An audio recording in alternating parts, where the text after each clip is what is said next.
is Bobby Umar. I'm here with Hannah Morgan, Richard Vanderblom. Very excited about having this conversation around content strategy and thought leadership. If you are joining in, by all means, share your comments below. Let us know, first of all, where you're from. Are you coming from North America, South America, Europe, Africa, Australia, or Asia? And then secondly, if you have any questions for the panel, you're more than welcome to put them in here. We'll try to get to a few. We can't get to them all of them, but we certainly would like to get to as many as we can. And of course, if you're liking the conversation, be sure to share the streams on your own platforms, whether you're watching this on LinkedIn. It's also being multi-streamed on Twitter, Instagram, Facebook, and YouTube. So we are at lots of different places. So make sure you try to do the best you can to leverage that. I want to welcome both of you here today. I'm very excited to have you. And there's already people that are in the chat box sharing some pretty exciting stuff here. We'll start with some introductions. We'll start with you, Hannah. Please introduce yourself, and then I'll ask you to segue it over kindly to Richard. Okay.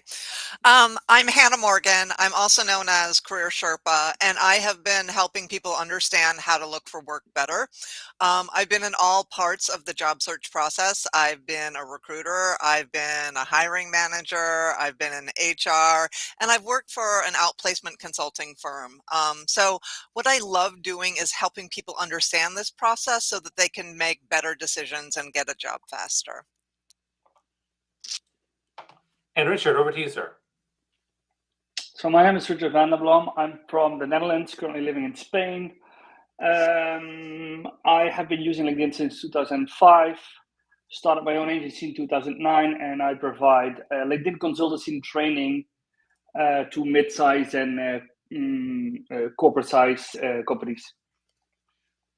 Okay, great. Thanks so much, guys. And guys, my name is Bobby Umar. I am a motivational speaker by trade, 5-time TEDx speaker. I've done 1,000 keynotes and workshops across 4 continents for the last 20 years.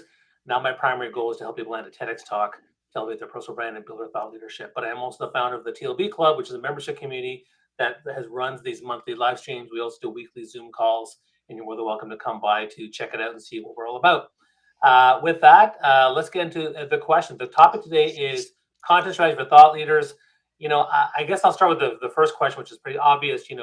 Why is content strategy so important for thought leadership? I'll start with you, Richard, and then we'll go to Hannah. Why is content strategy so important for thought leadership? Basically, because content is a way for you to emphasize and share the knowledge you have. It's also a way to offer touching points to your audience, because every post you create on LinkedIn or on your socials is an opportunity for them to engage, to get to know you more, to show interest in you. So I don't actually think, I know a lot of people who are a thought leader that don't have a very authentic, powerful content strategy. Yeah, no, I agree. Hannah, what do you think? I think people, I don't ever call myself a thought leader because I find that sort of put offish. I'm a curious person, and I love keeping up with what's going on in my industry, my niche. So the content strategy, for me, has always been one that has been a little reactive.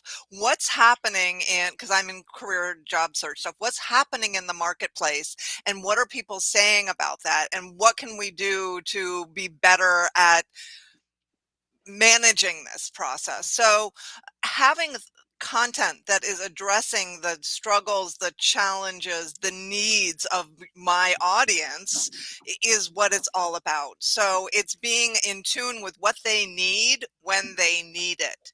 And that's challenging because in my world, it's cyclical. People will get a job and then they won't need job search advice really until they need to look for a job again. So they fall off. But knowing when to give the right information and pay attention to the cues that are going on in our culture is important.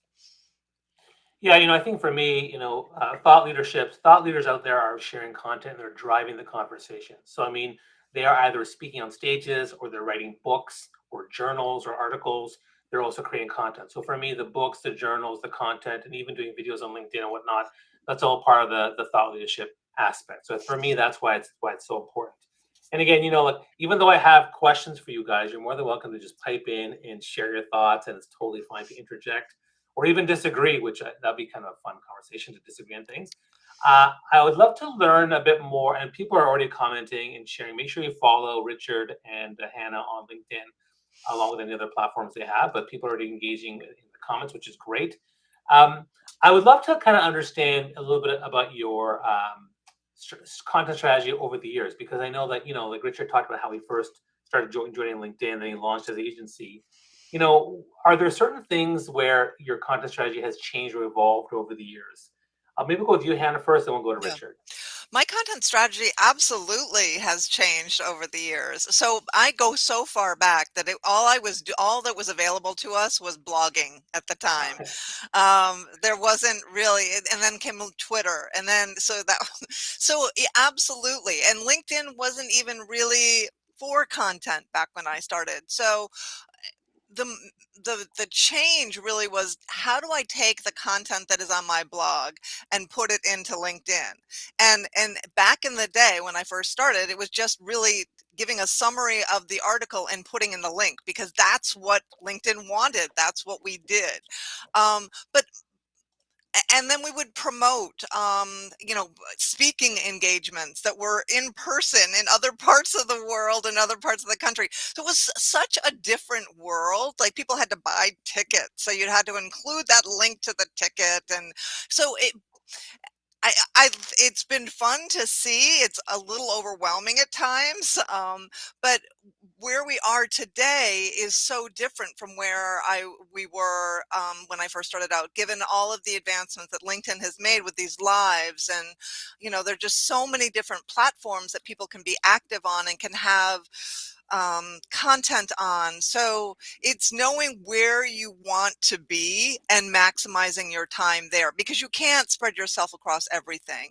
And that was one of the challenges, because what you do on LinkedIn doesn't necessarily work on all the other platforms. And I know that might be something we talk about more, but my content strategy really has been, what can I do to bring awareness of me, but the topics that I'm talking about that other people are also great at talking about. So I'm always a believer in cross promoting and bringing attention to other great people who are voices with this other thoughts or similar thoughts to what is important to me and my audience. And Richard, what do you think? Well, my content strategy changed massively. So I went from, like I think we all did, sharing the boring stuff on LinkedIn to making it much more personal, making it much more lively. I also had a big change about 3 years ago when I decided that text only was not good enough anymore on LinkedIn. So I always did like a text post with one image, and that should do the job.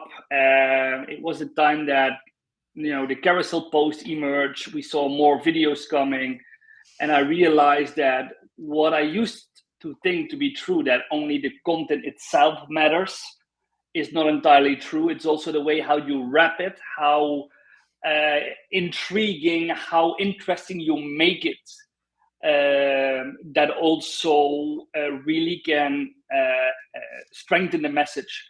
So for all the people who followed me like for many years on LinkedIn, I'm sure they recognize that about 3 years ago, I came with a new way of sharing carousels. I have my couch talk with Richard, which is a video series. And that's all completely new to also adapt to like the new trend that is currently going on LinkedIn. And I think for me, that's exactly what I would do, which is basically I would follow the trend. So, when I was on LinkedIn, and first I was on LinkedIn for a long, long time, wasn't really doing much with it. In fact, I was just sharing articles via Buffer 4 times a day. And then someone said, Bobby, ever since Microsoft bought it, you should probably post more things. So I started doing a daily kind of LinkedIn tip, and I started just sharing stuff. And by the 5th or 6th post, people started engaging, and I was like, this is pretty good. And then when LinkedIn launched videos, like, okay, videos, I like videos, let's do videos. And then they launched Livestream, let's do Livestream. And then they launched stories, I'm going to do stories. And then they got rid of it, which was of course very upsetting. And so whenever they bring in new things, a newsletter, when newsletters launch with creator mode, okay, let's do a newsletter.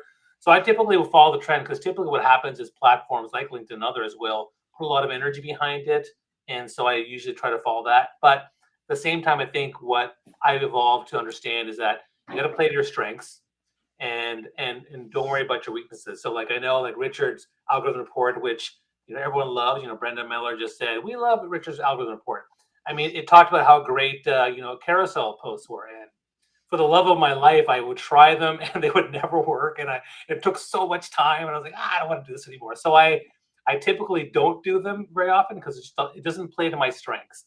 My strength is in speaking, so for me, video is the way to go. So for me, I kind of follow the trend. Hannah, you were going to say something. What were you going to add? Well, I was going to ask, because I think they're playing to our strengths, right, is such an important thing. It's so important. Sometimes the trends don't align with that. Like, I don't love video. And so I've been so hesitant to go there. And I think that's true for a lot of people. And I think the other trend that Richard alluded to was, people are getting more personal on LinkedIn. And I have, personally, I can't do that. I could, but I don't want to do that. So I think we find different ways of adapting to meet that, like the visuals. Like, I loved how Richard went from the standard PDF of his stuff to making it more of a engaging carousel kind of thing, and that was awesome. So that's something that we all can pay attention to. What are the trends? What's working? What's going to get us more eyes and more interest, but playing to our strengths. Yeah, I think that obviously we all have different strengths, but I also believe that there's certain things though that are must-haves, right? So I would argue, if I may, Hannah, that Yes. video is something that even if it's not your strength, you got to do it once in a while. So I'm like, just like have one video in your feature section that's like a 3-minute. This is what I'm all about. We're having that video profile that we had on LinkedIn. Please bring it back. I don't know why I took it away. That to me, that one thing just to show your personality. And here you are doing a live stream. So I think to me, like video is a must-have as part of your content strategy. I mean, what do you guys think about that? Are there certain things that are must-haves in a content strategy besides just the basic text post? If you ask me, I don't agree with you that video is a must-have. Okay. I agree with you if video is a must-have if you are a TEDx speaker. You know what I mean? Sure. Then you need to have videos. Or like me, I'm a keynote speaker as well, not TEDx, but I do big events now. So people want to see me. They expect me to do videos because that's what they are like paying for whenever they book me as a speaker or you.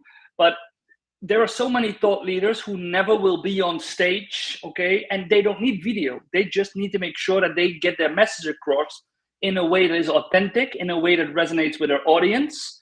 And like you said, that also plays to their strengths because it can actually be counterproductive if you do a video and you don't feel comfortable with it and your network goes like, what? This doesn't look thought leadership-ish at all. You know what I mean? I do agree that you need to diversify your content strategy. That's for two reasons. First, for your human audience, because if you would only do video, as an example, Bobby, or if you would only do carousel posts, you miss a complete audience that has a different preference on how they consume content. So I am very aware that if I publish, for example, 2 carousels in a week, that my next posts are not going to be a carousel, that I'm going to do a video or a more extended text post. So to offer people a different way how they can consume content. The second reason is the algorithm. If you always have the same format, and I know a lot of people, they always have text with one image, text with one image, you actually bore the algorithm. So you get less reach. So if you diversify, you get more reach because you keep it lively. And I always advise my clients, choose the 3 formats you really love. I mean, there are 6, 7, okay? Choose the 3. Like for me, it's video, it's carousel, and it's a text post. Those are the 3. And if you look at my posts, 90% are those 3 formats. So yeah, that's my opinion on whether you should do video or not. Let me adjust what I said, which is I'll say, look, just have one professional video made that is done by a professional and looks amazing, and that's it. Just have that one thing as part of your portfolio. But totally get it. Agree on that. Hannah, what were you going to say? So I was going to say, like earlier in my career, right before it was so easy to create video, like um, th- th- I was getting speaking engagements without video, right? And I was so things have changed today, and maybe speaking engagements is not on the top of my list. So maybe that's one of the reasons why too. I'm also, but I totally get video is important and for so many reasons. And I love your point about diversifying. Can we talk about diversifying platforms too? Because I know so many people who are only active on LinkedIn and they don't have their own website or they don't have a newsletter. And my concern is if you don't have a way to directly access some of these people, what happens when something changes? Um, so what's the plan for that, Richard? Well, you just mentioned a newsletter, so I can check that box, okay? Because I have an email newsletter, so that's good. You also mentioned a website. If you go to richardvanderblom.com, you'll find my personal website where you can book me as a speaker trainer. So I can tick those boxes. Where you cannot find me, or where I actually hope you will never find me, because I still have like a dormant account or something, is X, Facebook, Instagram, TikTok, all those things. So for me, it's really a choice to leverage the social media network where I can find my clients, where I think that I perform the best. Although I now realize that I also launched a YouTube channel at the start of this year, but mainly to repurpose my video content. So, and back in the days, like more than 10 years ago, we started as a social media agency. So I can still remember that I was giving like Instagram training, Facebook training, Twitter training. And for me, it doesn't work because I am more of a specialist instead of a generalist. And I like to be seen as a specialist when it comes to LinkedIn lead generation, brand awareness. So for me, it's that in combination with the channels you have, because I really agree with you that you cannot build your entire castle on rented ground. That I totally agree with you. And since you brought up Hannah, I mean, I'm a firm believer in multi-platform strategy, content strategy. Having built on Twitter first, then I moved to LinkedIn, and then I started building Instagram. And what I find is, number one, to Richard's point, diversity of audience. I attract people from Instagram and from Twitter that I don't attract from LinkedIn. I also find sales are different. It's a different process and beast on the other platforms than what I do on LinkedIn. So I find that really, really important.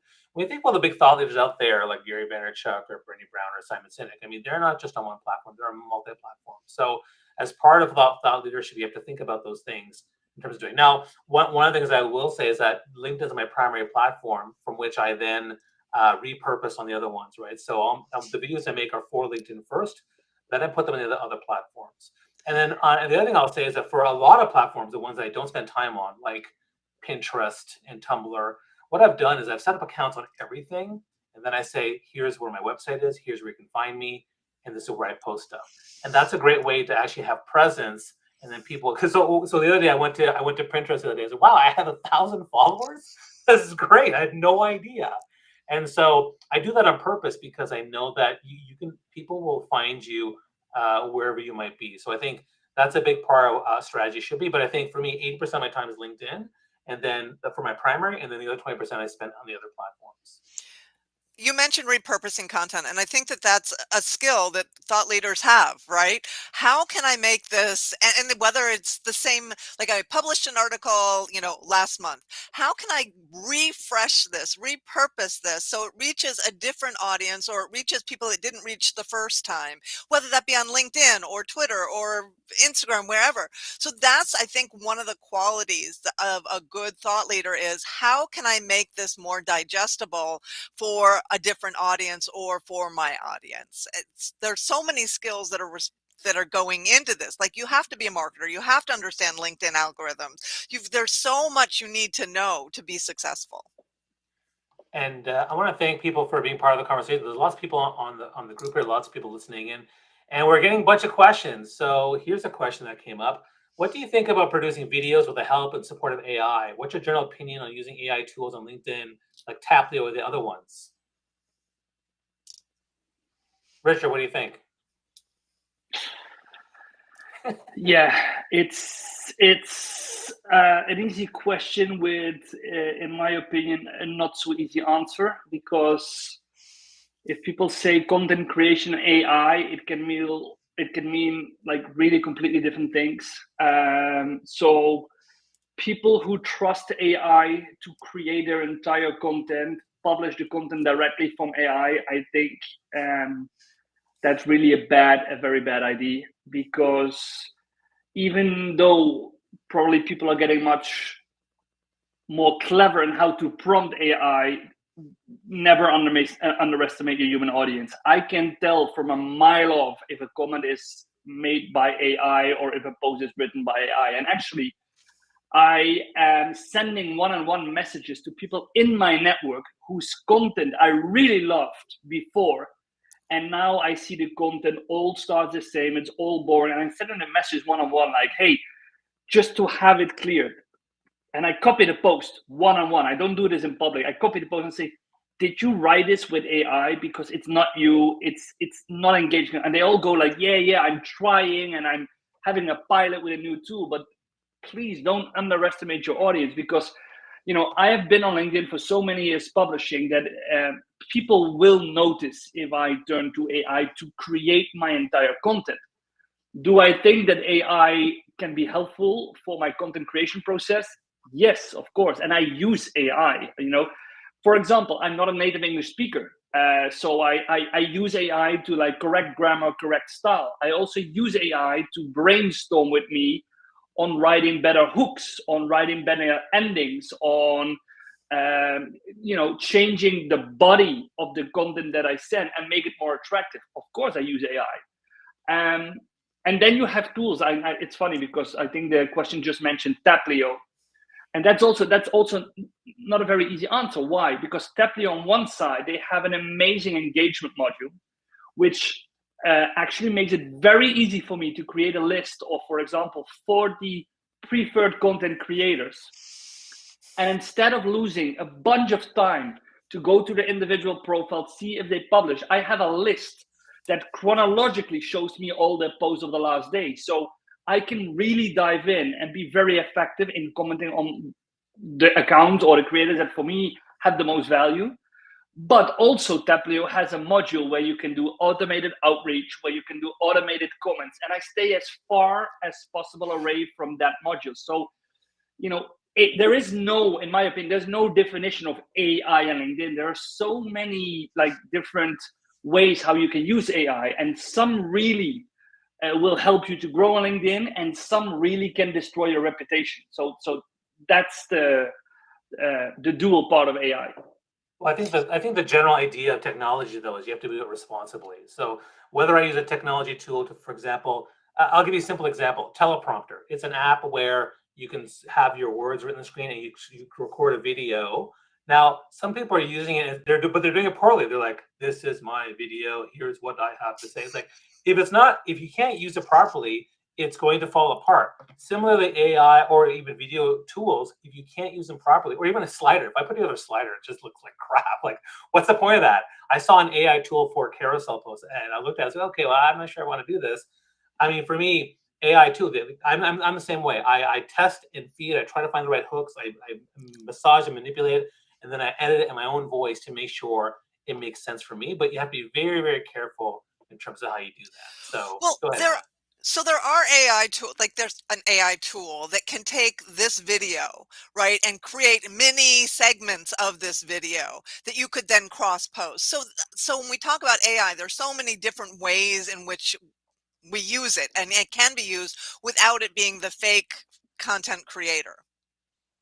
Yeah, I mean, I use Opus Clip for Yes. summarizing all my live streams, and I wasn't doing. I had 150 live streams that I never did anything with, and now I have all this content. And again, I'm mostly using it on TikTok and Instagram and YouTube Shorts. Not even on LinkedIn. I'm doing a couple here, but it's been really helpful to expand my thought leadership. So that's great.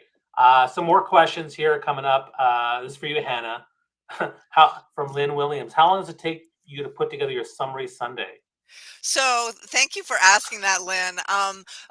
Here's my secret. This is how I do it. I post on Twitter all week long. articles that I come across, things that I've written, whatever. And then what I do is I go to the Twitter analytics and I look at the posts that got the most engagement. And if I already read the article, I already love the content that I shared during the week. So all I do is look at the Twitter analytics and say, okay, these are the posts that other people responded well to. I'm going to feature those. So that takes me under 2 hours. I love that. And again, this is a live stream brought to you by the Thought Leadership Branding Club. We have Hannah Morgan and Richard Van der Blom, and really glad to have you guys here. I actually I want to go back a little bit on a question that I think is really important, because I think I was talking about this earlier before we got on the call. When I got 500,000 followers on Twitter, people would see me or not want to reach out to me because they thought, oh, he's got 500,000 followers. He's like a busy person. I don't want to bother him. And so, like, look, 300,000 followers, Hannah, 188,000 followers, Richard. Like, people, I would say people are intimidated by you guys. They don't even want to reach out to you. I'm just saying, do I really want to bother her with a DM, and do I really want to bother them with stuff? I mean, what is your take on that? I'm just curious. Go ahead, Richard. I've talked a lot. You know, I was last week. I was traveling to Slovenia here in Europe, so I needed to take the plane from Valencia, and there was no direct flight, so I needed to go to Zurich. And I was standing in line in Zurich to board the plane Ljubljana when somebody came up to me and said, "Oh my God, you're Richard. Can I take a picture with you?" And I didn't have a clue what was going on. And also I didn't know the person. And the whole line, they turned and they were like, "Who is this guy? Why does somebody want to make a selfie?"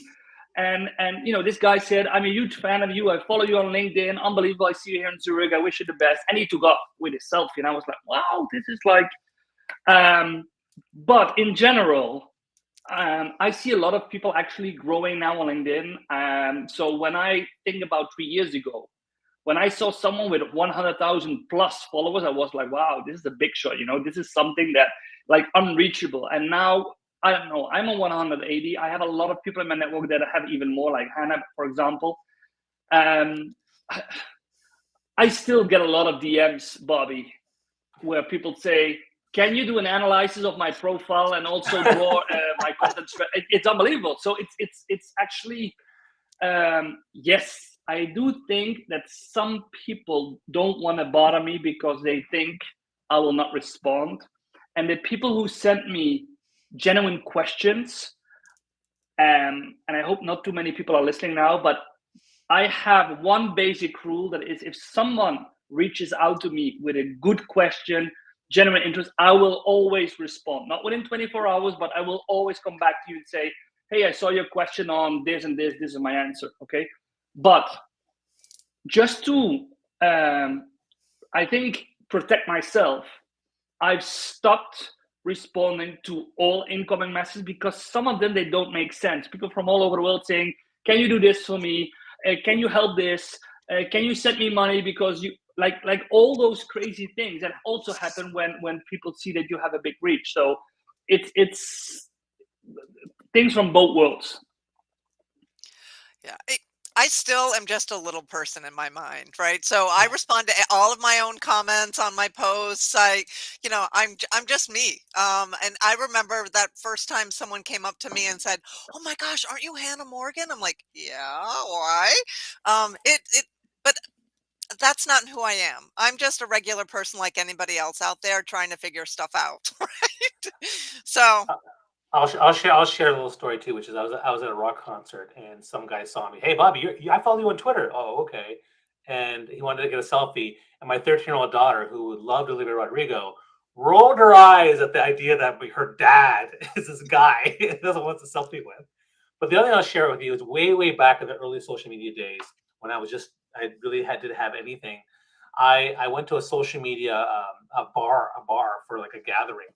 And at the time, I had 400 Twitter followers, and there was this woman there who had 40,000 Twitter followers. And so I was like, "Oh my God, like, wow, 40,000, who are you?"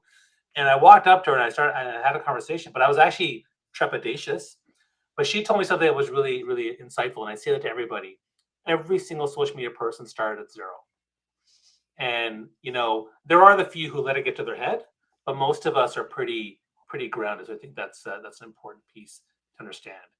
And yeah, go ahead. We have to give a shout out to Brenda, because Brenda is the one who made that wonderful list of rock stars, who has Yes. risen through, who I deeply respect. And thank you, Brenda, for all you've done to elevate everybody and to educate. You're awesome. There's another question from Joey Himmelfarb. Since it seems so many follow you, I'm curious, who are your favorite people to follow? Let me start this one. Richard, Hannah. No, because here's the thing. I actually am very clear. Like, there's a lot of people I follow, but there's a lot of people that I really, really follow, but I also highly respect. And I can count them on my fingers.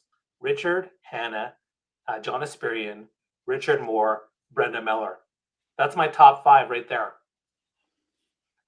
Richard, what do you think? Richard Moore is definitely my top 5. Alexander Lowe is, I don't know if you know him, he's an English guy. He publishes a lot about sales navigators. So for me, that's a trusted source to go to. I like the updates from Richard Bliss, who is also from the US.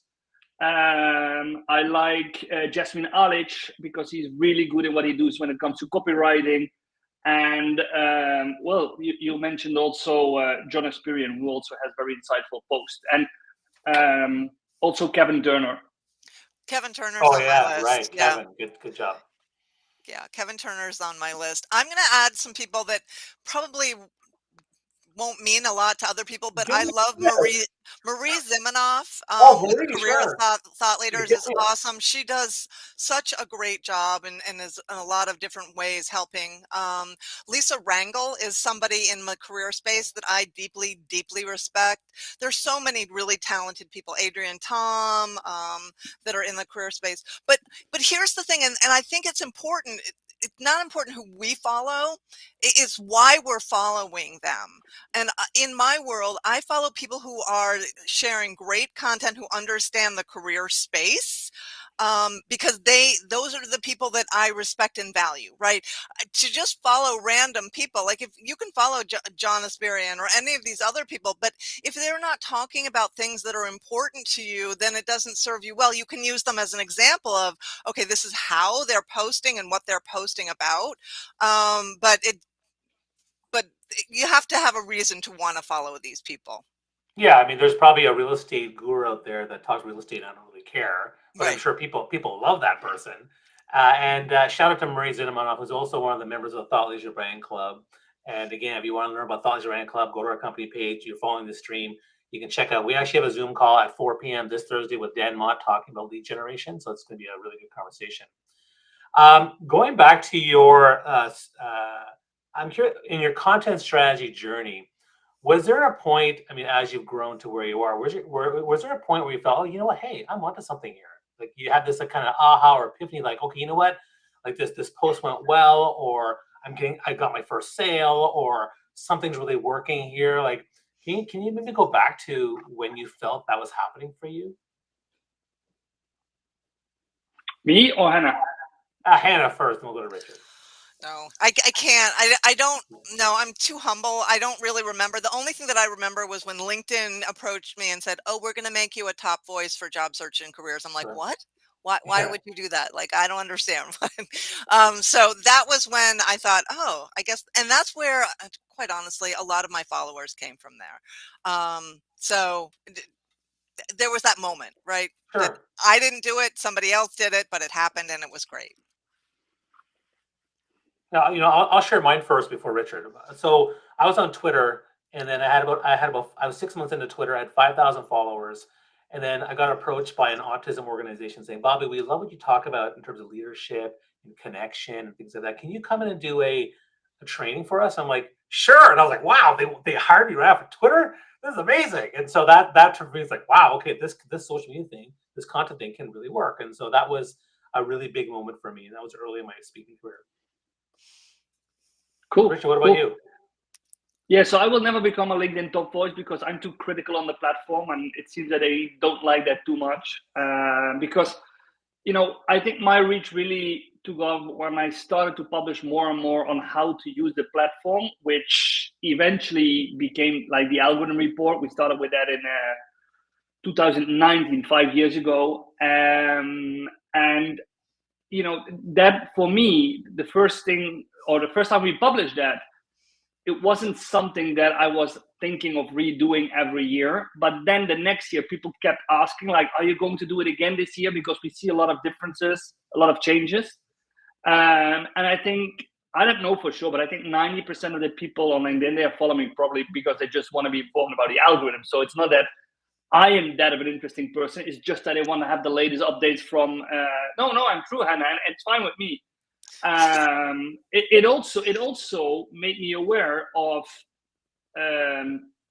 my positioning myself as a thought leader, okay? Because I don't get any keynote speakers because I know about the algorithm. I want to get keynote because I know about social selling, lead generation, those kind of things. So suddenly a strength can also become something that's actually in the way of your own positioning. But for me, it took off with the launch of that, Bobby. So that's 5 years ago.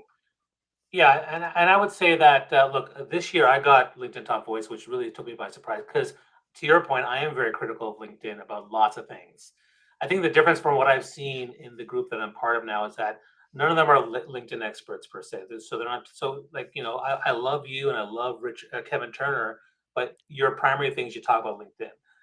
And so I don't see any people doing that. Richard Moore, he talks about sales conversion, which is a more specific thing. So that's kind of what I've seen from the people that are part of that. And I'm certainly grateful that it happened. One thing I will add, though, is that people who are experts on a platform kill it on other platforms talking about that platform. So if you went to Twitter or Threads or whatever, and you talked about LinkedIn, they would love that because the people on those other platforms have no idea how to do the stuff on LinkedIn. So I'm just poking the bear and just mentioning that, but it's true. Okay.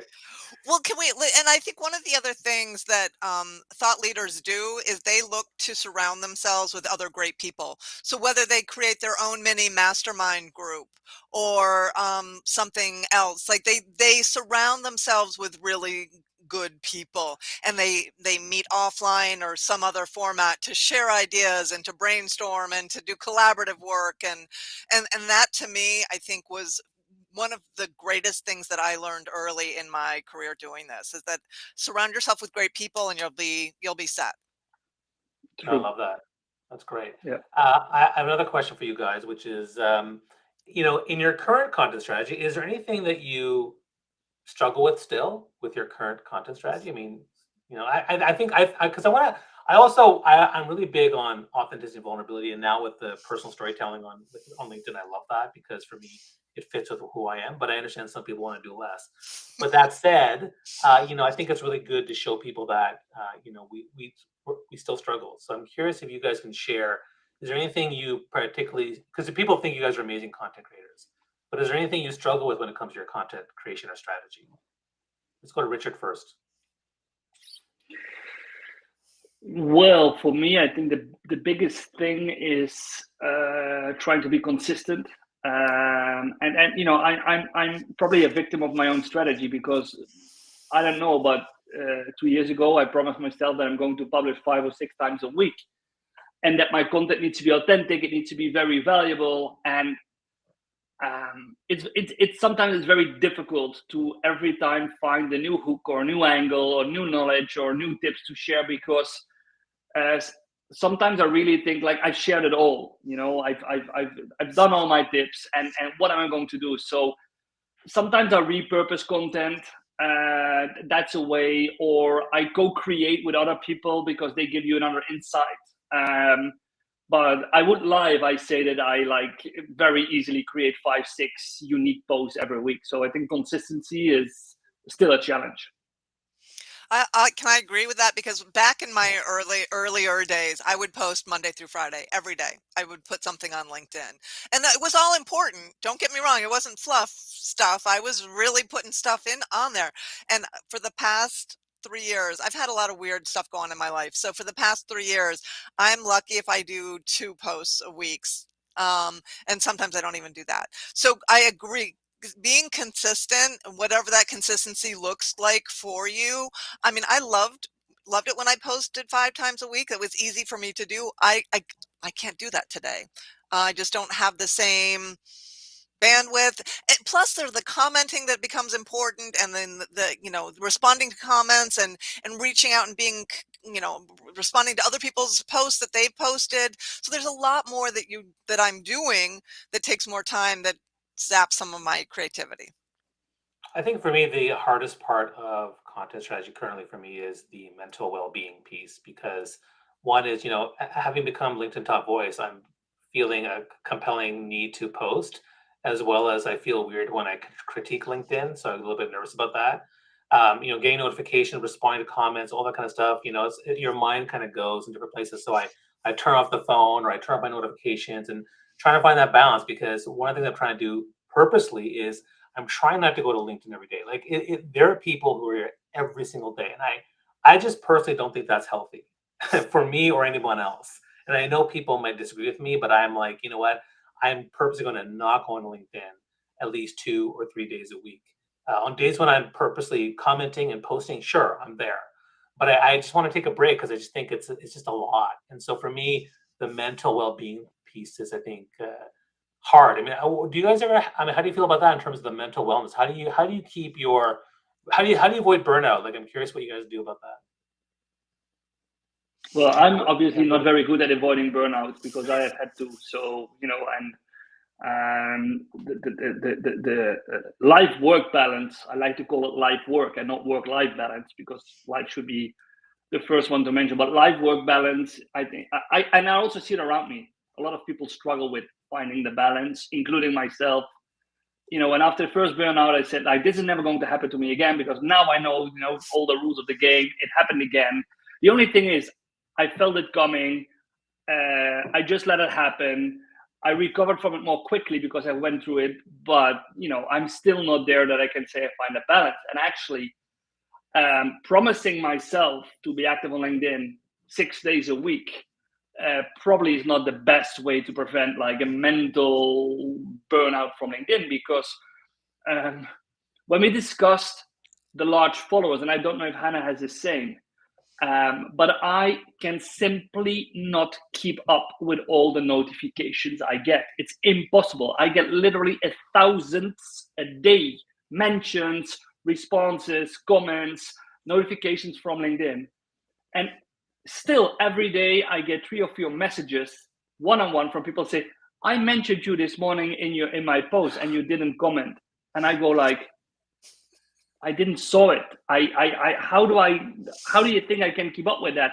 And that's also, so some people think you're arrogant or you are not taking care of your network because you're not responding, but please, some people cannot keep up with all the notifications. LinkedIn is also not helping because I think they could do a better job in notifying us or making it more easy to follow up. So long story short, Bobby, it's a very good question, and I'm not the best to answer that question. I think everyone in that comment needs to say, it's okay, Hannah, it's okay, Rich, it's okay, Bobby. Just keep being you. Don't worry about that. So put your comments in there. Give some support to these people. This is a support group for us. Hannah, what are you going to say? And I was going to say that burnout is absolutely real. I think it started for me around COVID, and I really have never gotten back to the old swing of the way I used to be. It's a new normal for me as well.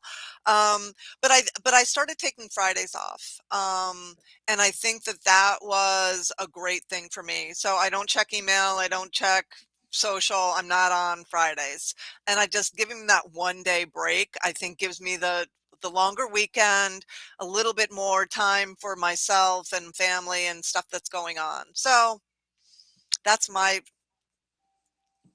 not going to beat myself up over it, right? I can't Yeah. it, but we do need to just be aware that burnout is happening, and each person is going to have a different thing that works for them. Yeah, no, I agree. And again, I think that we can only be, we have to be mindful of our capacity and what we can do. And I think taking those breaks goes a long way. And here's Gerard saying, it's okay, you're only humans, Right. and so I think people are here to support us, which is great. See, people are giving us grace. Marnie's giving us grace, which is good.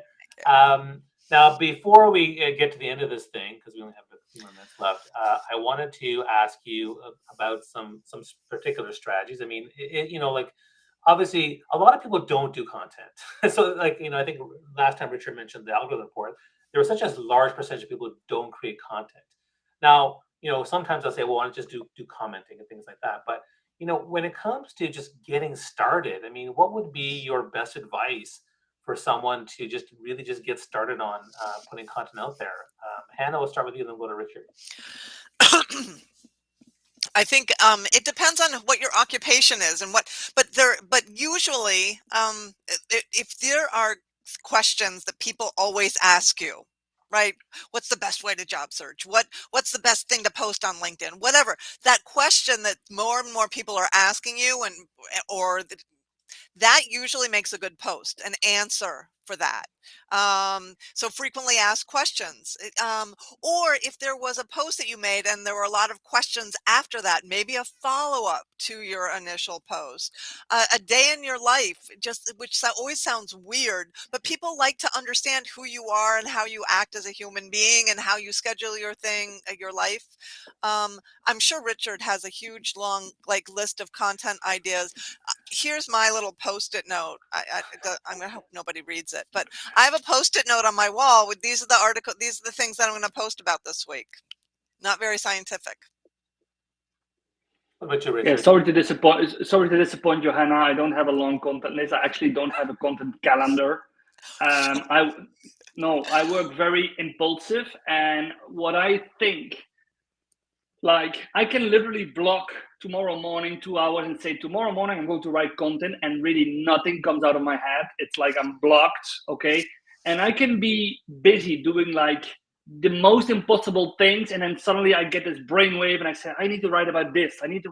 So I think what really helps is to get a system where you can catch your ideas, whatever it is that you are doing. So for example, I have this normally whenever I go out, I always have my phone.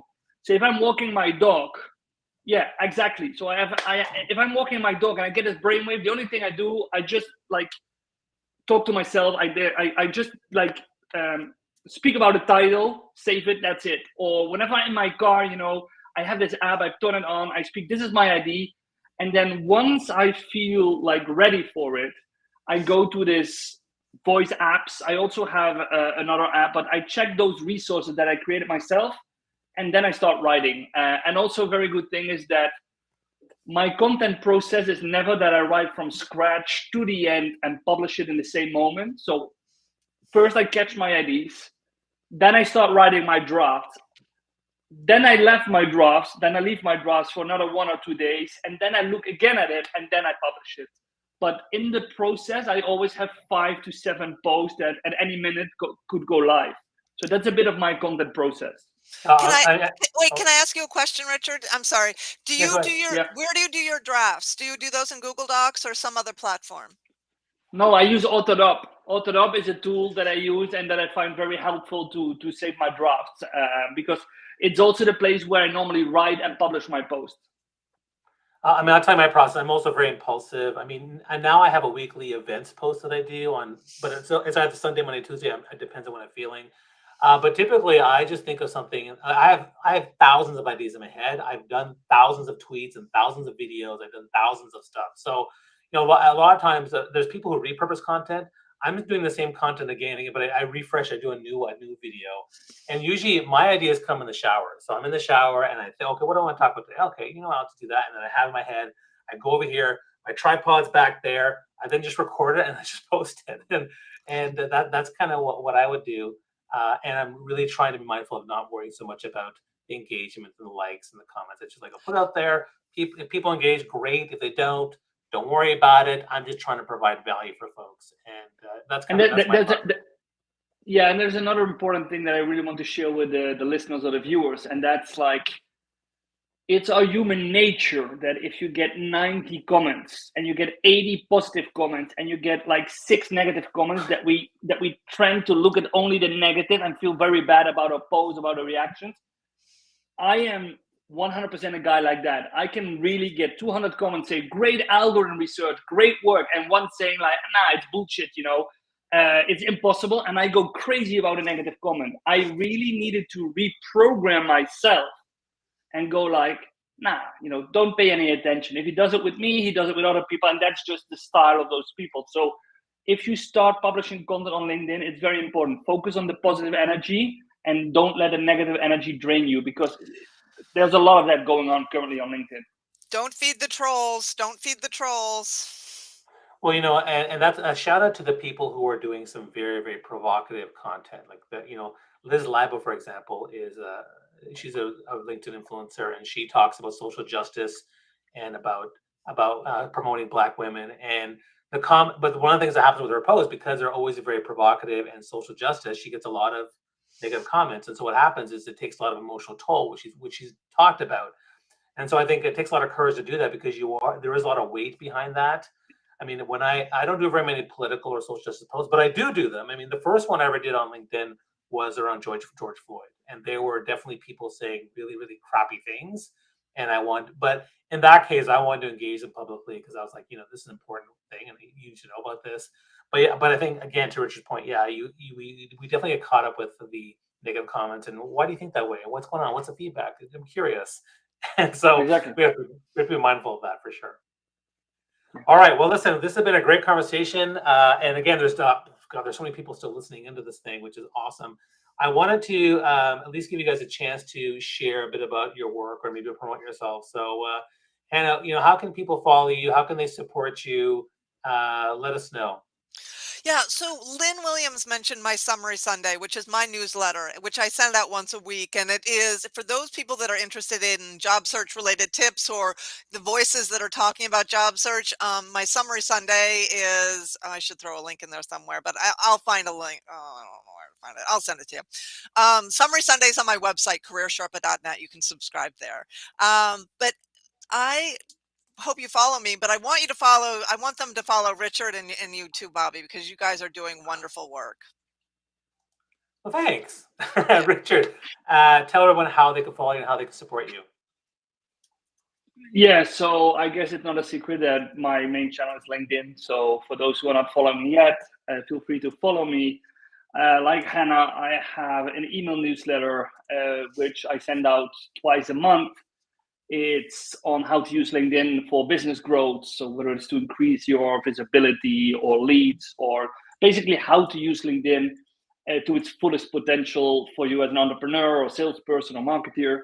And if people see my content, like I think every content creator, I value engagement, I value your questions, your feedback. So yeah, basically that's it. That's great. Thanks, guys. And for everyone else, if you don't know, I'm doing a workshop for TEDx, how to land a TEDx talk on Thursday. If you want to come by, you totally can. And listen, it's 5 hours of training, plus you get access to a community group, exercises. And yes, it costs money. It's only $100, but compared to my hourly rate, it's a steal. So take advantage of that. I had someone the other day say, "It's $100." I'm like, well, guys, it's like 10 hours of my time and all my intellectual property, but whatever, that's fine. I mean, you don't want to pay for it, you don't want to pay for it, that's fine. But check that out. And then, of course, TLB Club, our membership prices are going up. And so you want to come by. We have weekly trainings, weekly coaching calls. We have a library of master classes, an amazing, amazing community. The one coming up on Thursday at 4 p.m. Eastern is going to be with Dan Mott talking about leveraging sales and lead generation. So with that, final thoughts from you guys on content strategy for thought leaders. We'll start with you, Hannah, and then we'll go to Richard. So 2 things: do the right thing for the right reason.